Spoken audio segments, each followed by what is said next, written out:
Hey friends, this is Grace and welcome to my channel and welcome to video number 7 in our 6x6 paper pad series. So if you're new to my channel or you haven't caught up with the other videos from this series, I have pulled 10 packs of 6x6 papers from my stash and I'm just working through them.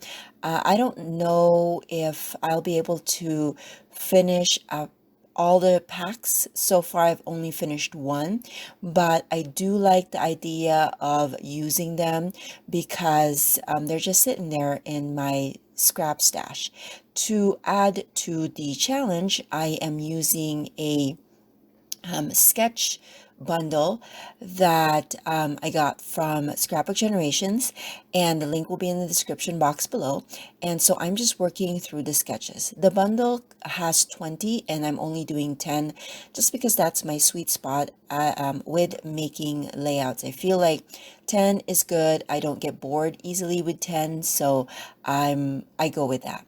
Now these pictures are of golfing, or just mini golf from 2020. And my father-in-law loves to golf, and so he brought us to the range that he goes to, and there's this kind of a practice range, and so we did mini golfing. And it was a lot of fun.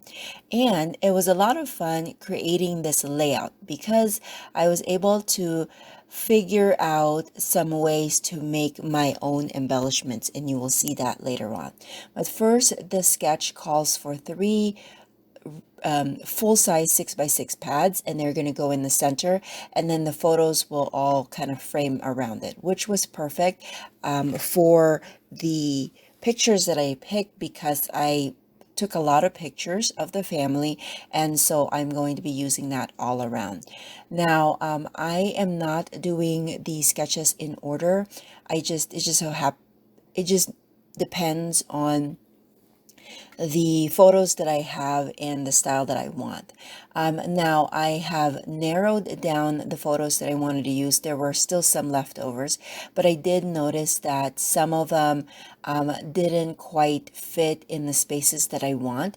And so, because some are vertical and some are horizontal, and I did have to cut some of them 3x3, and that's totally fine.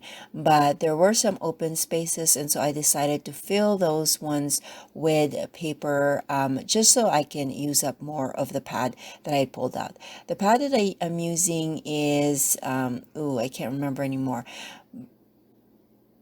I think it's Pink and Main, and it has some kind of more masculine colors. It has some blues, it has oranges and reds, but it was kind of leaning towards the masculine because there's no like pinks and purples and things like that, which I thought would be a cool change from all of the florals that I have been using in this particular, or the previous layouts that I have created.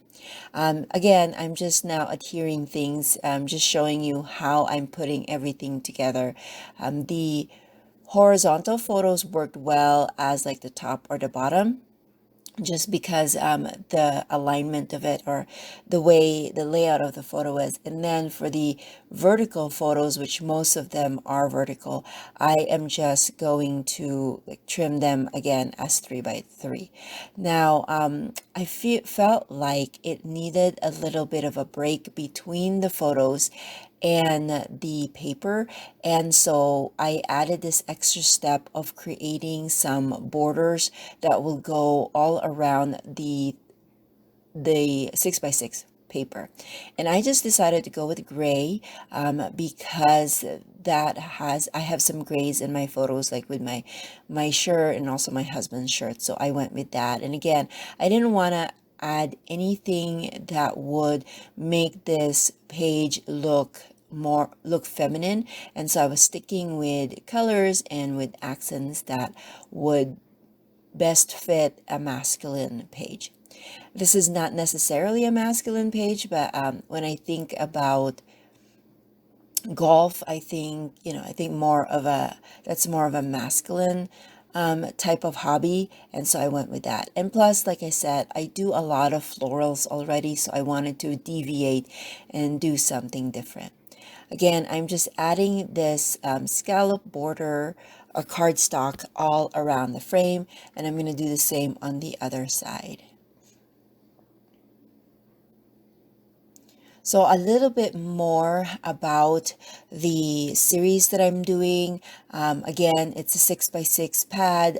I don't use 6x6 often enough. I don't know why I don't gravitate to that. I feel after making all these layouts, I feel that I should gravitate to it more just because of how easy it is to use. It's kind of like scraps of paper, but then I also like the fact that with 6x6 the designs are much smaller, so you can add more of these papers without it conflicting with one another.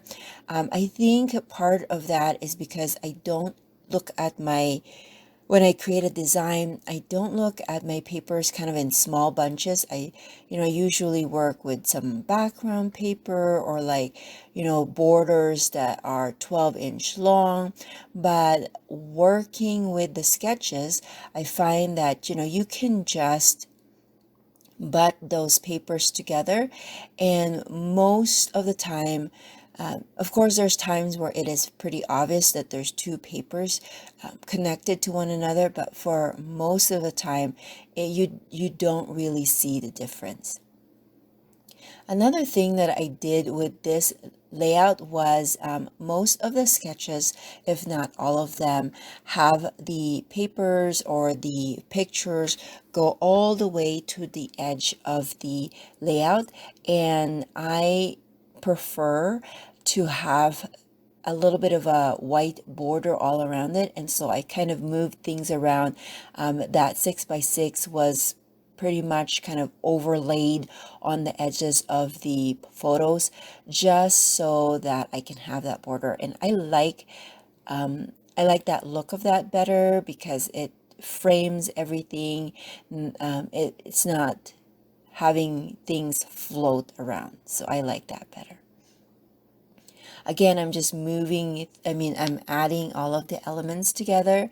And then, so in the sketch, you also have some photos in the middle, but I was able to fit in all the pictures that I wanted on the edges. And so I'm going to actually leave that center to house my long title, my journaling, and then also some homemade accents.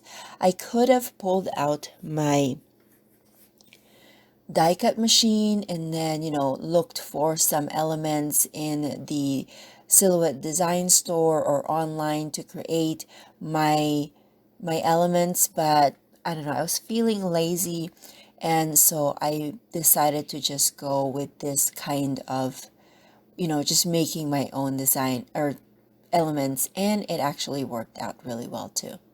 So I am going to do kind of a pun on my title. Instead of the whole as in WHOLE, I'm just going to go and spell whole as in whole in one. So that's what I'm doing here, whole family activity. And I just used a hodgepodge of black letter stickers for my title. And then the O for my whole will be a die cut circle that I'm making it look like a golf ball.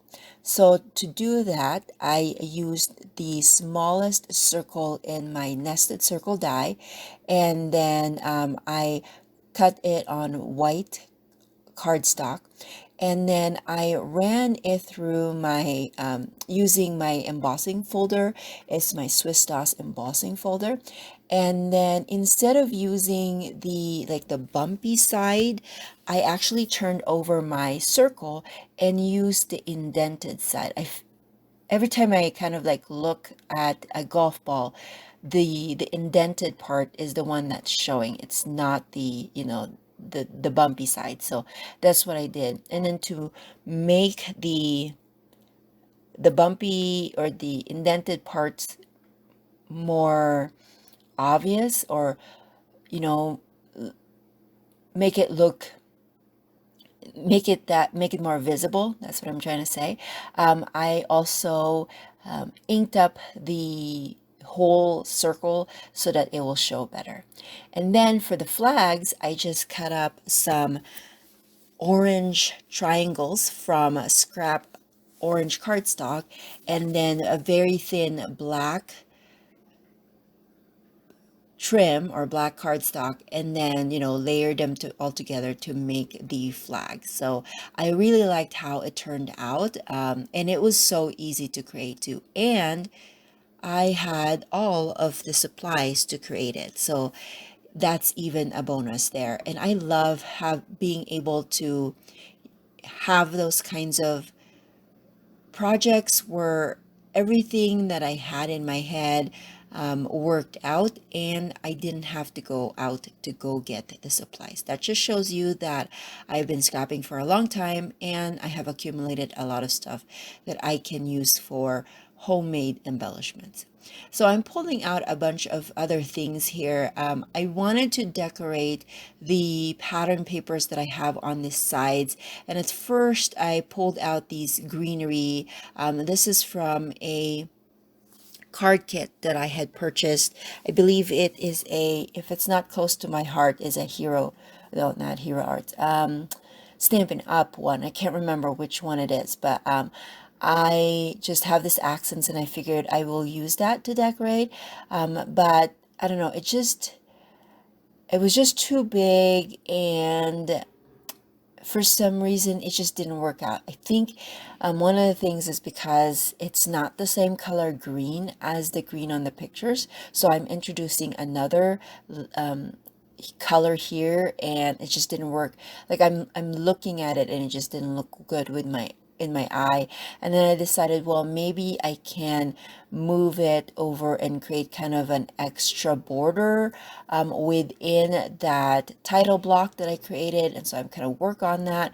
But the problem with that is if I lay that, it just didn't work well with that bottom one. And then if I lay it all the way down, it's covering some parts of my photos. It just wasn't, it just didn't fit well with what I'm thinking of. Actually, on this part, it doesn't look bad, but again, I'm gonna end up changing it, and I will end up pulling some of my stamps, and I'm gonna find word stamps that would fit. And the reason I decided to do word stamp was because I had this frame.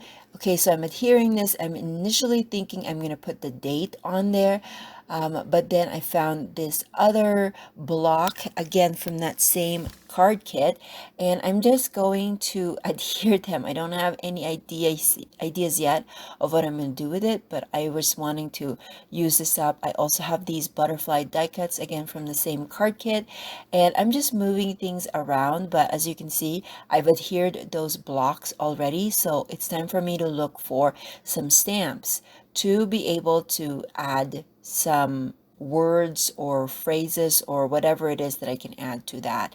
And I'm going to end up doing that. And here are some close-up pictures of the stamping that I did and all of the other close-ups of the layout as well. Thank you so much for watching, and I will catch you guys in another video. Bye.